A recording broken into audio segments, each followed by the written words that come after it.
اس کے ڈرائیور نے بھی بالکل قریب آ کر ہیلی کاپٹر دیکھا تھا۔ سنکاری نے دہشت زدہ ہو کر چیخ ماری، ڈیم اٹ، ابھی ہم سب مرتا، بائک آؤٹ ہم سب مرتا، تم سب کو مرواتا۔ مرا تو نہیں ہے نا، مرد کے بچے بنو، فلائنگ کرتے ہو، اتنا سا دل ہے تمہارا، ہم بال بچے والا ہے۔ بانو بولی، مجھے تو لگ رہا ہے ٹرک چھوتا گزر گیا ہے، بہت ڈینجرس جگہ بابا، ادھر اترا تو مارا جائے گا۔ اب اترو، میں نے سخت لہجے میں کہا۔ ویسے سنکاری ٹھیک کہہ رہا تھا، اوپر سے سڑک ڈھلان پر گھومتی ہوئی آ رہی تھی۔ یہ پہاڑی کا ایک ڈسک نما حصہ تھا جس پر سڑک گھومتی تھی، اسی وجہ سے پہاڑ یہاں کسی قدر ہموار تھا، مگر سڑک پر آنے والی گاڑی مشکل سے 50 گز پہلے سڑک پر موجود کسی چیز کو دیکھ سکتی تھی، اور 20 کلومیٹر فی گھنٹے کی رفتار سے یہ فاصلہ صرف چند سیکنڈز میں طے ہو جاتا۔ مگر اس کا حل تھا۔ سنکاری نے چاپر نیچے اتار لیا اور میرے کہنے پر اس کا انجن بند کر دیا۔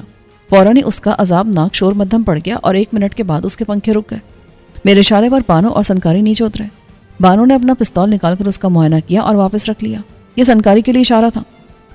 میں نے کہا، تم اس کے ساتھ دوسری طرف جاؤ اور سڑک پر پتھر رکھ کر اسے بند کر دو، اس طرح یہ امکان نہیں رہے گا کہ کوئی گاڑی بے خبری میں تمہارے ہیلی سے ٹکرا جائے گی۔ آپ جائیں، ہم یہ کام کر لیں گے۔ بانو بولی۔ میں نے سنکاری کو خبردار کیا، کوئی چالاکی مت کرنا، ورنہ یہ لڑکی تمہیں بے درک شوٹ کر دے گی۔ اگر تم یہاں سے فرار بھی ہو گئے تو بھی ہم تمہارے گھر آ سکتے ہیں، تم چھپ نہیں سکو گے۔ ہم کیا کر سکتا ہے بابا؟ اس نے سر دھاں بھری اور بانو کے ساتھ روانہ ہو گیا۔ میں واپس شملہ کی طرف روانہ ہوا۔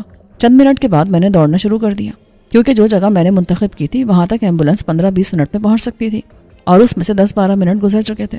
مجھے جگہ کا معائنہ کرنا تھا اور پھر لاہ عمل طے کرنا تھا۔ چند منٹ بعد میں اس مقام پر تھا، اور ابھی دور پہاڑوں میں بل کھاتی سڑک پر ایمبولینس نمودار نہیں ہوئی تھی۔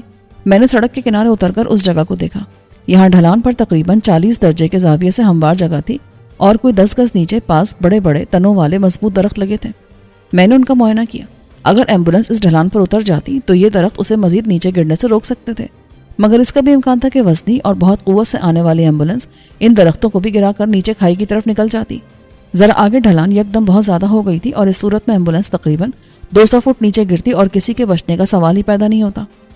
میں اوپر واپس آیا تو ایمبولینس نمودار ہو چکی تھی۔ وہ ابھی تقریباً 1 کلومیٹر دور تھی، لیکن وہ جس رفتار سے آ رہی تھی اسے یہاں تک آنے میں چند منٹ سے زیادہ نہیں لگتے۔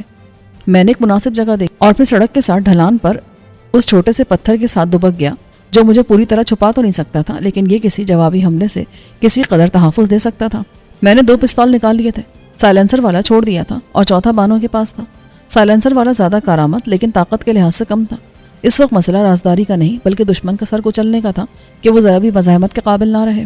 ایمبولینس اب اس موڑ تک آ چکی تھی جہاں سے وہ مستقل میری نظر میں رہتی۔ یہاں سڑک کوئی 150 گز تک سیدھی تھی اور پتھر کے پاس سے یہ تقریباً یو ٹرن لے رہی تھی۔ ایمبولینس خاصی رفتار سے آ رہی تھی۔ فرنٹ سیٹ پر 2 افراد تھے۔ دور سے ان کی صورتیں واضح نہیں تھیں، پھر سورج ان کے عقب میں چلا گیا تھا اور اس وجہ سے بھی صاف دکھائی نہیں دے رہا تھا۔ میں تیار تھا۔ ایمبولینس کوئی 30 گز دور تھی کہ میں پتھر کی آڑ سے نکل آیا۔ میرے دونوں ہاتھ سیدھے تھے اور میرا نشانہ ایمبولینس کا اگلا بایاں ٹائر تھا۔ میں نے فائرنگ شروع کی۔ میری انگلیاں مشینی انداز میں چل رہی تھیں۔ تیسری یا چوتھی گولی پر ٹائر دھماکے سے پھٹا اور ایمبولینس لہرائی۔ اس کا رخ ڈھلان کی طرف ہو گیا۔ اسی وقت ڈرائیور اسٹیئرنگ گھما رہا تھا، مگر ٹائر کے برسٹ ہونے سے وہ ناکام رہا۔ تب میں نے دیکھا کہ ڈرائیونگ سیٹ پر رامن تھا، دوسرا آدمی اس کے برابر میں بیٹھا تھا۔ ان کے پاس اتنی مہلت نہیں تھی کہ جوابی کارروائی کر سکتے۔ ایمبولینس کا رخ میری طرف ہوا تھا۔ میں نے ذرا پیچھے ہوتے ہوئے اس بار پچھلے بائیں ٹائر کو نشانہ بنایا۔ ایمبولینس بری طرح لڑکھڑا رہی تھی اور رامن یقیناً اسٹیئرنگ سے کشتی لڑ رہا تھا کہ گاڑی کو کھائی میں جانے سے روکے۔ اس کی یہ کوشش میں نے دوسرا ٹائر برسٹ کر کے ناکام بنا دی۔ جیسے ہی ٹائر پھٹا میں نے پیچھے کی طرف چھلانگ لگائی اور ایمبولینس تقریباً مجھے چھوتی ہوئی گزر گئی۔ میں ڈھلان پر گرا اور لڑکتا ہوا نیچے جانے لگا۔ پستول میں نے وہیں چھوڑ دیے تھے اور ہاتھ مارتے ہوئے خود کو روکنے کی کوشش کرا تھا۔ ڈھلان زیادہ تھی اور میں زور سے پیچھے آیا تھا۔ پھر ایک پودے نے سہارا دیا۔ میں نے اسے پکڑا مگر وہ فوراً ہی جڑ سے اکھڑ گیا۔ البتہ اس ذرا سے سہارے نے میری رفتار کم کی اور میں قلابازی کھا کر پیٹ کے بل ڈھلان پر گرا۔ سیدھا گرنے کے باوجود موومنٹ زیادہ تھی۔ حرکت کرتا جسم سر سے اٹھ کر دوبارہ گرنے کے لیے زور لگا رہا تھا۔ اگر میں ایک بار اور قلابازی کھا جاتا تو اس کے بعد اس ڈھلان پر رکنا ممکن نہیں تھا۔ میں نے آخری کوشش کی اور پورا جسم سخت کر لیا۔ میں دباؤ کو اتنا کم کر چکا تھا کہ دوبارہ منہ کے بل ڈھلان پر گرا۔ منہ بچانے کا وقت نہیں تھا۔ اگر ہاتھ آگے کرتا تو اس کا جھٹکا مجھے دوبارہ پیچھے لے جاتا، اس لیے میں نے خود کو سینے کے بل گرنے دیا اور ہاتھ پیچھے کر لیے۔ جھٹکے سے منہ زمین سے ٹکرایا۔ خوش قسمتی سے یہاں پتھر نہیں تھا بلکہ مٹی تھی۔ اس کے باوجود خاصی چوٹ آئی۔ بہرحال اس وقت جان پر بنی تھی۔ زمین پر گر کر میں اس سے چمٹ گیا۔ چند لمحے پڑا میں ہانپتا رہا، پھر تیزی سے اٹھا۔ جب تک میں خود کو گرنے سے بچانے کی جدوجہد کر رہا تھا میں ارد گرد سے مکمل غافل ہو گیا تھا۔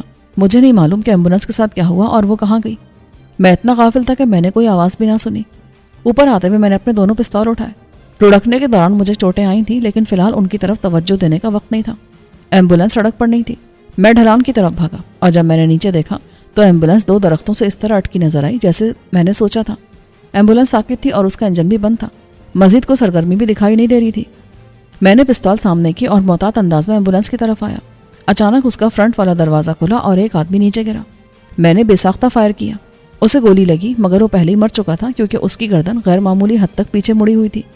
یہ رامن کا دوسرا ساتھی تھا۔ میں آگے آیا۔ جیسے جیسے میں آگے آ رہا تھا ڈرائیونگ کمپارٹمنٹ نمایاں ہو رہا تھا۔ یہ دیکھ کر مجھے جھٹکا لگا کہ رامن ڈرائیونگ سیٹ پر نہیں تھا۔ ایمبولینس اس کی طرف سے درخت کے تنے سے ٹکرائی تھی۔ ونڈ اسکرین ٹوٹ گئی تھی لیکن اس طرف سے کوئی باہر نہیں نکل سکتا تھا۔ خطرے کے احساس سے مجھے چوکننا کر دیا۔ میں تیزی سے ایمبولینس کے عقبی حصے میں آیا۔ میں نے ایک طرف ہوتے ہوئے اس کا 2 پٹ والا دروازہ کھولا ہی تھا کہ رامن کی منحوس آواز آئی، شہباز کوئی حماقت مت کرنا ورنہ میں راج کو مار دوں گا۔ میں نے احتیاط سے ایک لمحے کے لیے اندر جھانکا تو رامن راج کو جکڑے دکھائی دیا۔ اس نے راج کی گردن کو نیک لاک لگایا ہوا تھا اور وہ 1 سیکنڈ میں اس کی گردن توڑ سکتا تھا۔ اس کے پاس کوئی ہتھیار دکھائی نہیں دے رہا تھا لیکن یہ اس کی مکاری بھی ہو سکتی تھی۔ وہ اس طرح خود کو نہتہ شو کر کے مجھے سامنے آنے پر اکسا رہا تھا اور میں سامنے آتا تو وہ اچانک مجھے شوٹ کر دیتا، اس لیے میں آڑ میں رہا۔ رامن کا چہرہ لہو لہان تھا۔ یقیناً اس حادثے میں اسے اچھے خاصے زخم آئے تھے مگر ان میں کوئی زخم ایسا نہ تھا جو اسے ناکارہ کر دیتا۔ راج بظاہر ٹھیک لگ رہا تھا لیکن رامن کی گرفت کی وجہ سے اس کا چہرہ سرخ ہو رہا تھا۔ میں نے آس پاس کا جائزہ لیا اور ایمبولینس کے نیچے بھی جھانک لیا کہ کہیں رامن کا کوئی مزید ساتھی نہ ہو مگر وہاں کوئی نہ تھا۔ اگر رامن حادثے میں نہتہ ہو گیا تھا تو اس نے حاضر دماغی سے کام لے کر اپنے بچاؤ کا فوری بندوبست کر لیا تھا، یعنی راج کو یرغمال بنا لیا تھا۔ میں تیزی سے سوچ رہا تھا۔ میری جنگ رامن کے ساتھ ساتھ وقت سے تھی اور مجھے جلد از جلد راج کو حاصل کر کے واپس جانا تھا۔ میں نے کہا تم کوئی بھی حماقت مت کرنا ورنہ اس بار تم خود کو ہر رعایت سے محروم کر لو گے۔ راج کو چھوڑ دو، میں تمہیں کچھ نہیں کہوں گا۔ میں اسے نہیں چھوڑ سکتا۔ اگر تم نے چھڑانے کی کوشش کی تو یہ مر کر چھوٹے گا۔ میرا خیال ہے تم کسی بڑی غلط فہمی کا شکار ہو کہ میں راج کنور کا ہمدرد بن گیا ہوں اور ہر قیمت پر اس کی جان بچانا چاہتا ہوں۔ اگر تم ایسا سوچ رہے ہو تو بہت بڑی غلطی پر ہو۔ میں راج کا دشمن ہوں اور رہوں گا۔ اگر مجھے موقع ملے تو میں اسے ضرور مار دوں گا لیکن فی الحال مجھے اس کی ضرورت ہے۔ کیوں؟ تم اس سے کوئی غرض نہیں ہونی چاہیے۔ میرے پاس زیادہ وقت نہیں ہے رامن، مجھے کچھ دیر میں یہاں سے نکل جانا ہے۔ میں یا تو راج کنور کو لے کر جاؤں گا یا پھر تم دونوں کو ختم کر دوں گا۔ اب فیصلہ تمہارے ہاتھ میں ہے اور تمہارے پاس صرف 2 منٹ ہے۔ کیوں؟ اس کے بعد تم توپ چلاؤ گے کیا؟ اگر تم مجھے گولی مارو گے تو وہ راج کو لگے گی۔ میں تم پر یا راج پر نہیں، ایمبولینس کے پیٹرول ٹینک پر گولی چلاؤں گا اور تم دونوں اس کے اندر روسٹ ہو جاؤ گے۔ ایک طرف کھائی ہے اور دوسری طرف میں ہوں۔ جس طرف بھی گئے موت استقبال کرے گی۔ اب 1.5 منٹ رہ گیا ہے۔ رامن کو سانپ سونگ گیا۔ میں نے کچھ دیر کے بعد کہا 1 منٹ رہ گیا ہے۔ ویسے جب تم آرام سے راج کو اسپتال سے لے جا سکتے تھے تو اس طرح لانے کی کیا تک تھی؟ اس حرامی نے ہاسپٹل ایڈمنسٹریشن سے مدد مانگ لی تھی کہ اس کی مرضی کے بغیر اسے ڈسچارج نہ کیا جائے، چاہے کوئی کچھ بھی کہے۔ معاملہ سرکار تک چلا گیا تھا۔ اس سے پہلے کہ یہ ہاتھ سے نکلتا میں اسے اغوا کر کے نکال لایا۔ میں راج کی چالاکی پر حیران تھا۔ اس نے مجھے بھی ہوا نہیں لگنے دی تھی کہ وہ انتظامیہ سے مدد مانگ چکا ہے، تو یہ وجہ تھی کہ رامن نے راست قدم اٹھایا۔ اس پر تمہارے خلاف اغوا کا کیس نہیں بنے گا، ڈاکٹر امرتسر گواہ ہے۔ رامن نے اس کو گالی دی۔ وہ کس منہ سے پولیس کو بیان دے گا؟ اس نے لاکھ روپے لے کر میری مدد کی ہے۔ میں نے سر سے لایا۔ گھامڑ نظر آنے والا سکھ تو بہت ہوشیار نکلا۔ 2 مخالف پارٹیوں سے پیسے وصول کر لیے۔ اس کے پاس سے صرف 10,000 برآمد ہوئے تھے، یعنی باقی رقم اس نے کہیں اور چھپا دی تھی۔ وقت پورا ہو گیا تھا۔ میں نے کہا رامن مجھے جواب چاہیے، ہاں یا نہ۔ میں راج کو نہیں چھوڑ سکتا۔ دوسری صورت میں تم مجھے نہیں چھوڑو گے۔ وہ تو میں تمہیں پہلی صورت میں بھی نہیں چھوڑوں گا۔ میرا خیال ہے تم نے جواب دے دیا ہے۔ بہرحال میں پھر بھی 3 تک گن کر گولی چلاؤں گا۔ 1 2 3۔ رک جاؤ، رامن چلایا۔ پہلی بار اس کے لہجے میں خوف کی جھلک دکھائی دی۔ کیا ضمانت ہے کہ تم مجھے چھوڑ دو گے؟ کوئی ضمانت نہیں ہے، تمہیں میرے کہے پر بھروسہ کرنا ہوگا۔ اگر میں راج کو چھوڑ دوں تو کیا تم مجھے جانے دو گے؟ مجھے شوٹ نہیں کرو گے؟ میں نے سوچ کر جواب دیا، میں تمہیں ایک چانس دوں گا۔ تم اس ڈھلان سے اتر جاؤ، میں وعدہ کرتا ہوں 30 سیکنڈ تک تم پر کوئی فائر نہیں کروں گا، بے شک تم سامنے بھی ہو۔ اس کے بعد میں تمہیں شوٹ کر دوں گا۔ تمہیں منظور ہے؟ 30 سیکنڈ کم ہے۔ یہ وقت ایمبولینس سے باہر آنے پر شروع ہوگا۔ اسی لمحے مجھے بانو اور سنکاری اپنی طرف آتے دکھائی دیے۔ میں نے اشارے سے بانو کو وہیں رکنے کو کہا۔ وہ رک گئی۔ بولو کیا کہتے ہو؟ مجھے منظور ہے، رامن نے شکست خوردہ لہجے میں کہا۔ تب راج کو چھوڑ کر ایمبولینس سے نکل جاؤ۔ تمہارے باہر آتے میں بلند آواز سے گننا شروع کر دوں گا۔ 30 تک تم جتنی دور جا سکتے ہو چلے جانا۔ تم میرے پیچھے ہوگے؟ نہیں، میں ڈھلان پر قدم نہیں رکھوں گا۔ میں نے کہا نا میرے پاس وقت نہیں ہے. مجھے صرف ایک بات کا جواب دے دو تو میں تمہاری بات مان لوں گا کہ تمہارے پاس وقت کم ہے. کس بات کا جواب؟ ہمارے اوپر اڑنے والے ہیلی کاپٹر میں تم تھے. میں رامن کی ذہانت کا قائل ہو گیا. اس نے بہت عجلت میں درست نتیجہ نکالا تھا. اگر میں مان لوں تو اس سے میری بات کی تصدیق کیسے ہوگی؟ اس کا مطلب ہے تم راج کنور کو سرحد پار لے جانا چاہتے ہو. صرف راج کنور جانتا ہے کہ سرحدی حکام سے کیسے ڈیل کرنا ہے. میرے اندر خطرے کی گھنٹی بجنے لگی. رامن کچھ زیادہ ذہین ثابت ہو رہا تھا. بلکہ چند لمحے بعد مجھے پتا چلا کہ اس کے سر میں شیطان کا دماغ فٹ تھا. جب اچانک راج کنور کے چلانے کی آواز آئی, بچاؤ, اس نے آگ لگا دی ہے.